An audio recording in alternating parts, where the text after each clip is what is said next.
Delivery boy పై దాడి కేసులో పోలీసుల దర్యాప్తు ముమ్మరమైంది. డెలివరీ బాయ్ అనిల్ పై దాడి చేసిన ప్రసాద్ పై ఎస్సీ/ఎస్టీ అట్రాసిటీ కేసు నమోదు చేశారు. ప్రసాద్ కు కోర్టు ఏప్రిల్ 7 వరకు రిమాండ్ విధించింది. డెలివరీ బాయ్ పై దాడి చేసి బట్టలు విప్పించి అవమానించడంతో ఆక్సిజన్ టవర్స్ కు డెలివరీలు ఇవ్వమని డెలివరీ బాయ్స్ అసోసియేషన్ తేల్చి చెప్పింది. డెలివరీ బాయ్ ని కొడుతుంటే కనీసం ఆపమని కూడా చెప్పని ఫ్లాట్స్ యజమానుల తీరుకు నిరసనగా ఆక్సిజన్ టవర్స్ లో ప్రస్తుతం డెలివరీలను ఆపేశారు.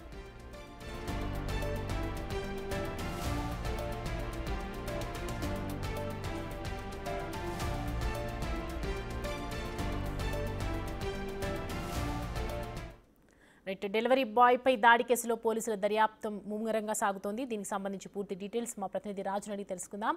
రాజు,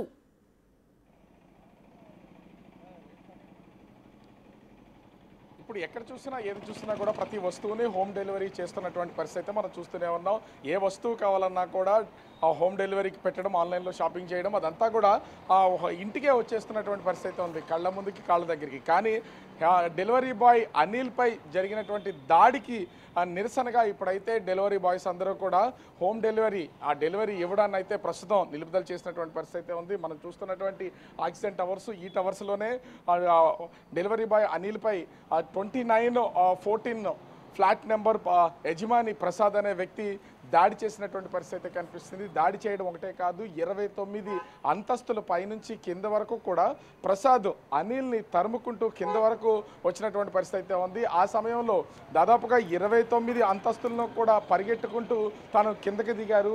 కిందకు వచ్చిన తర్వాత కనిపిస్తున్నటువంటి ఈ గ్లాస్ మనమైతే ఒకసారి నేను చూపించే ప్రయత్నం అయితే చేస్తాను.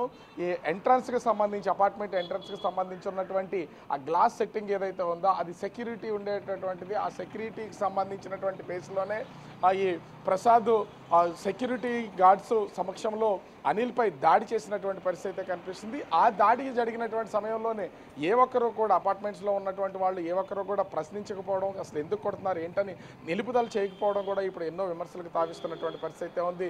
రోడ్డుపై వెళ్తున్నటువంటి వాళ్ళు, చిరు వ్యాపారాలు చేస్తున్నటువంటి వాళ్ళు మాత్రమే అటు ఆ ప్రసాద్ చేస్తున్నటువంటి దాడిని, ఎందుకంటే చెక్క ఇరిగిపోయేలాగా కొట్టినటువంటి పరిస్థితి ఉంది.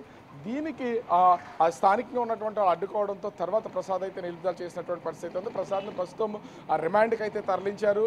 అది వచ్చే నెల 7వ తేదీ వరకు కూడా ప్రసాద్కి కోర్టు రిమాండ్ విధించినటువంటి పరిస్థితి ఉంది. ఎస్సీ/ఎస్టీ అట్రాసిటీ కేసు నమోదు కావడం, అది ఏసీపీ విచారణలో కొంత నిజమని తేలినటువంటి నేపథ్యంలో ప్రస్తుతం అయితే ఆ ప్రసాద్ని అది రిమాండ్కి పంపించినటువంటి పరిస్థితి కనిపిస్తుంది. ఇక్కడ స్పష్టంగా ఇంకొకటి, ఇప్పుడు ఇంత పెద్ద అపార్ట్మెంట్కి సంబంధించి ఏ వస్తువు కావాలన్నా కూడా, ఎందుకంటే లోపల ఉన్నటువంటి వాళ్ళు ఉన్నత ఉద్యోగులు ఉన్నారు, వ్యాపారస్తులు ఉన్నారు, రాజకీయ నాయకులు ఉన్నారు. ఇట్లాంటి వాళ్ళందరూ కూడా ప్రతి వస్తువుని బయటికి వెళ్ళి కొనుక్కొచ్చుకునే పొజిషన్ అయితే ఇప్పుడైతే కనిపించడం లేదు. దీంతో వీళ్ళందరూ కూడా ఆన్లైన్ మీదే ఆధారపడినటువంటి పరిస్థితి కనిపిస్తుంది. ఆన్లైన్ డెలివరీ చేస్తున్నటువంటి వస్తువులను డెలివరీ చేస్తున్నటువంటి డెలివరీ బాయ్ అనిల్ మీద దాడి జరిగినటువంటి నేపథ్యంలో ప్రస్తుతం ఆక్సిజన్ టవర్స్కి సంబంధించి ఏ విధమైనటువంటి డెలివరీస్ ఇవ్వమని యూనియన్ తరఫున వీళ్ళైతే ఇప్పటికే ఒక ప్రకటన చేసినటువంటి పరిస్థితి ఉంది. గడిచినటువంటి 3 రోజుల నుంచి కూడా ఆన్లైన్ డెలివరీ ఏది కూడా ఇస్తున్నటువంటి పరిస్థితి లేదు. దీంతో కొంత సంకటంలో పడినటువంటి పరిస్థితి ఉంది.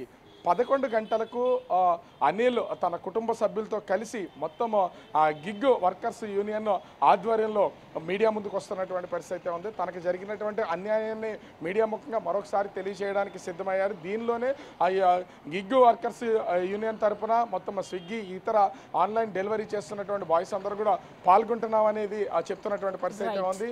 అంటే ఇప్పుడు యూనియన్స్తో మాట్లాడిన తర్వాత వీళ్ళు ఆక్సిజన్ టవర్స్కి డెలివరీ చేయాలా లేదా అనే ఒక నిర్ణయాన్ని కూడా తీసుకునే అవకాశం అయితే కనిపిస్తుంది. ఎందుకంటే ఇక్కడికి వచ్చిన తర్వాత చాలామంది తమని అన్యాయంగా కొడుతున్నారు, తిడుతున్నారు, చీదరించుకుంటున్నారు, ఇబ్బందిగా మాట్లాడుతున్నారు అనేది అనేక మంది డెలివరీస్ బాయ్స్ నుంచి వస్తున్నటువంటి ఆరోపణలు.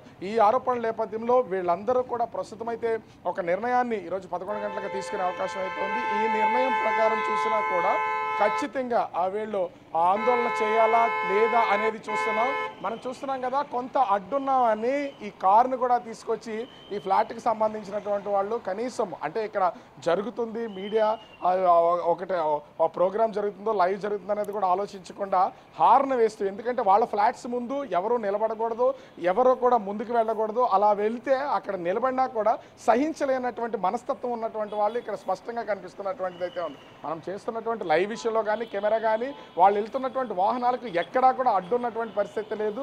చాలా రోడ్డుకి పక్కన సంబంధం లేనటువంటి ప్లేస్లో నిలబడి ఉన్నటువంటిది అయితే ఉంది. ప్రస్తుతం నేను నిలబడినటువంటి ఈ ప్లేస్ ఇది. ఇక్కడ చిన్న వ్యాపార కూడలు అయితే ఉన్నాయి. కానీ వీటన్నిటిని ఎక్కడా కూడా వాళ్ళు దాన్ని లెక్కగా తీసుకోలేదు. వాళ్ళు వెళ్ళాల్సినటువంటి ఆ రోడ్డును కూడా వదిలేసి చివరికి అంటే కెమెరాల ముందుకి ఇక్కడంటే ఎవరో మాట్లాడకూడదు, ఎవరో ప్రశ్నించకూడదు, ఇక్కడికి ఎవరో రాకూడదని చెప్తున్నటువంటి పరిస్థితి అయితే ఇక యాక్సిడెంట్ హౌస్ దగ్గర కూడా కనిపిస్తుంది. మరికొద్ది సేపట్లో అనిల్ అయితే మీడియా ముందుకు వస్తున్నటువంటి పరిస్థితి కనిపిస్తుంది. Right Raju, thanks for the updates.